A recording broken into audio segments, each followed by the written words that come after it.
Story 92: The Monkey and the Crocodile. Once upon a time, in a lush jungle beside a flowing river, there lived a clever monkey named Momo. Momo loved to swing from tree to tree, munch on ripe fruits, and enjoy the bounty of nature. One day, as Momo sat by the river bank, he noticed a crocodile named Clyde swimming nearby. Clyde was drawn to the delicious aroma of the fruits Momo was eating and struck up a conversation with the friendly monkey. They chatted and discovered that they both enjoyed each other's company. This friendship continued for days, and Momo would often share the tastiest fruits with Clyde, who, in turn, would bask in the sun on the riverbank as they chatted. As time passed, Clyde's wife became curious about the source of the delicious fruits he brought home every day. Clyde, wanting to share the goodness with his wife, told her about his friendship with Momo and the tasty fruits in the jungle. However, Clyde's wife, being a cunning crocodile, had other plans. She thought, if Momo eats such delicious fruits, surely his heart must be equally delicious. I must find a way to bring Momo's heart to share with Clyde. So, one day, she approached Momo with a friendly smile and said, "Dear Momo, my husband Clyde has spoken so highly of your heart. He believes it is the tastiest of all. Would you be so kind as to join us on the other side of the river? Clyde wishes to honor you with a feast." Momo, not suspecting any ill intentions, happily agreed. He hopped onto Clyde's back, and the crocodile started swimming towards the other side of the river. As they reached the middle of the river, Clyde's wife revealed her true intentions. "Sorry, Momo," she said, "but I plan to eat your heart to fulfill my desire for the tastiest of treats." Panicking, Momo thought on his feet. He exclaimed, "Oh, dear! I forgot to bring my heart with me. I always leave it in a hollow tree when I go on long journeys. Can we please turn back so I can get it?" Believing Momo's story, Clyde's wife turned around, and they swam back to the riverbank. The moment they reached the shore, Momo swiftly jumped off Clyde's back and scampered up a tree. He looked down at the disappointed crocodile and said, "Never trust a monkey who claims to carry his heart with him." Momo, having outwitted the cunning crocodile, continued to enjoy the fruits of the jungle, swinging from tree to tree.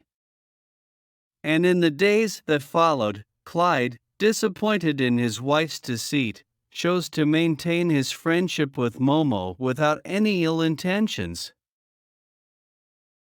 The story of the monkey and the crocodile became a cautionary tale, teaching the importance of wit and the consequences of deception. And in the jungle, beside the flowing river, Momo continued to live happily, savoring the sweetness of friendship and the abundance of nature. The end. Story 93: The White Elephant. In a distant kingdom, there was a rare and majestic white elephant named Ananta. Ananta, with its ivory tusks and graceful demeanor, was considered a symbol of prosperity and good fortune. The king, entranced by the beauty of the white elephant, decided to make it his royal mount. The people of the kingdom revered Ananta, believing it brought blessings to the land. Festivals were held in its honor, and the king would often ride through the capital on the back of the revered white elephant. However, Ananta's keeper, a humble man named Raj, had a deep bond with the majestic creature. Raj had cared for Ananta since it was a calf, and the two shared a unique understanding. Ananta, in turn, showed great affection for Raj. One day, a neighboring kingdom's emissary visited the royal court. He marveled at the sight of Ananta and remarked, "Such a magnificent white elephant would bring great prestige to our king. We offer a substantial amount of gold and gems in exchange for the white elephant." The king, tempted by the wealth offered, considered the proposal. Ananta, sensing the impending separation from Raj, became restless and trumpeted in distress. Raj, aware of the situation, approached the king and said, "Your Majesty, Ananta is not just a royal asset, he is a living being with emotions. Selling him would not only be a loss to the kingdom but also an injustice to this noble creature." The king, torn between wealth and empathy, decided to put Ananta's happiness above all. He declined the emissary's offer and declared, "Ananta is not for sale. His place is here, among the people who love and cherish him." The news spread throughout the kingdom, and the people rejoiced. Ananta continued to be a symbol of prosperity, not just for the king but for the entire kingdom. The bond between Raj and Ananta became even stronger, a testament to the king's wisdom in recognizing the value of compassion over material wealth. As the years passed, Ananta lived a content life in the royal courtyard. The sight of the majestic white elephant became a source of inspiration for artists, poets, and storytellers, symbolizing the enduring bond between humans and nature. The story of the white elephant and the king's decision became a cherished legend, teaching the importance of compassion, empathy, and the recognition that true wealth lies not just in material possessions but in the well-being and happiness of those we hold dear. And so, in the distant kingdom, the legacy of Ananta lived on as a symbol of benevolence and the triumph of compassion over greed. The end. Story 94: Making Relations Special. In a quiet town nestled between rolling hills and meandering streams, lived a woman named Lily. Lily was known for her warm heart and the special way she made everyone feel cherished. Her secret was simple: she believed in making relationships special. Lily's philosophy was grounded in the idea that every person, whether a friend, family member, or neighbor, deserved to feel valued and appreciated. She understood that relationships were like delicate flowers that needed care and attention to bloom fully. One day, Lily's niece, Emma, came to visit. Emma was going through a challenging time and needed some comfort. Lily, ever the thoughtful aunt, decided to take Emma on a journey of making relationships special. First, Lily took Emma to a quaint bookstore in the town. They spent hours exploring the shelves, discussing favorite books, and sharing stories. Lily picked out a book that she thought Emma would love and wrote a heartfelt note inside. It was a simple gesture, but it made Emma feel seen and understood.